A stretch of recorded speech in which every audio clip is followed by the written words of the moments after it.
Once upon a time, in a beautiful sunlit forest, lived a magnificent golden pheasant named Orion. With a crest of fiery gold and a long sweeping tail of iridescent reds and blues, he was the most stunning bird in the entire forest, and he knew it. Orion lived to be admired. He didn't perch high in the trees. He spent his mornings on low-hanging branches at the edge of the forest clearing, where the light was perfect and the other animals gathered. As the deer, squirrels, and rabbits went about their day, Orion would puff up his chest and shake his tail for all to see. He reveled in their gasps and whispers, believing that if they saw his beauty, they'd see his worth. Pella was a humble robin, the complete opposite. Her feathers were a simple russet and brown, and she was too busy helping others to seek attention. She'd quietly chirp to warn a family of rabbits when a snake was near, or guide a lost young deer back to its mother. She knew exactly which berry bushes had the ripest fruit, and she'd let out a quiet, knowing call to warn others when a fox was near.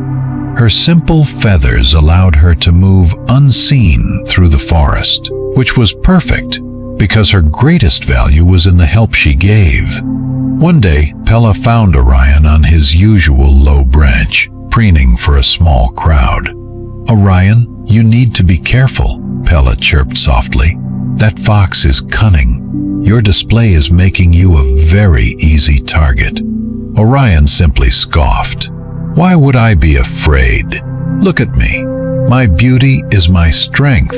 It makes me the most important bird in this forest." He let out an arrogant squawk and strutted even more grandly. Later that afternoon, as the sun began to set, the forest grew quiet. Orion was still at the edge of the clearing. He was so focused on his final performance that he didn't notice the lengthening shadows. He was so busy trying to be seen that he forgot to look for what truly mattered. Suddenly, a pair of sharp eyes appeared from behind a cluster of bushes. It was the fox. The fox didn't see the small animals in the undergrowth. He saw only one thing: a magnificent, vibrant bird sitting on a low branch, its feathers glowing like a beacon.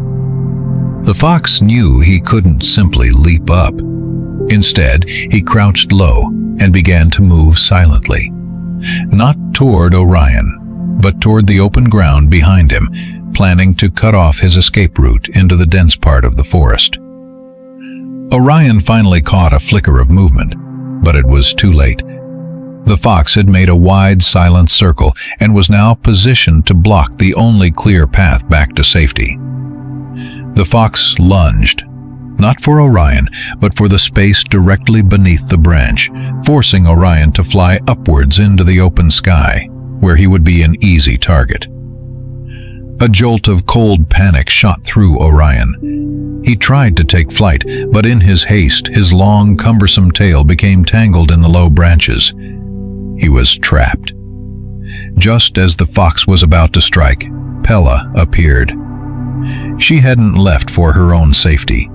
She had stayed, hidden in the dense foliage, and had seen Orion's predicament. Without a moment's hesitation, Pella began to fly wildly around the fox's head, pecking and flapping with surprising ferocity, not to harm him, but to confuse and startle him. The fox, annoyed by the tiny attack, faltered. That split second was all Orion needed. He tore himself free from the branches, his spectacular tail now ragged and broken from his desperate escape. As he scrambled to a high, dense tree, the fox, realizing the prize was gone, gave up the chase. As Orion caught his breath, he looked down at his tattered plumage, a stark testament to his vanity. He saw Pella perched on a branch below him.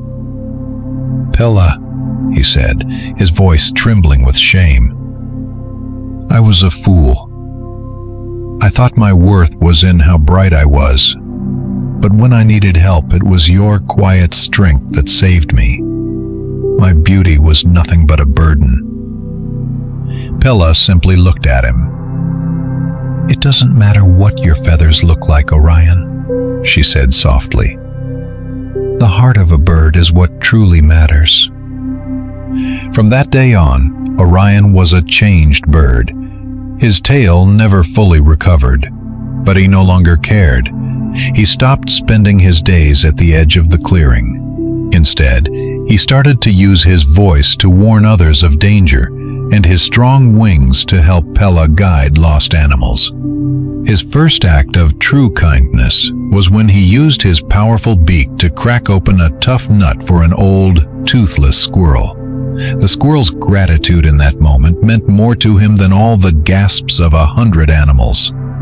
He had traded the fleeting applause of others for the lasting peace of his own conscience. Remember, the most beautiful things in life are not the ones we show off, but the ones we do for others. True strength is not a performance, but a quiet, honest kindness that needs no audience to be valuable.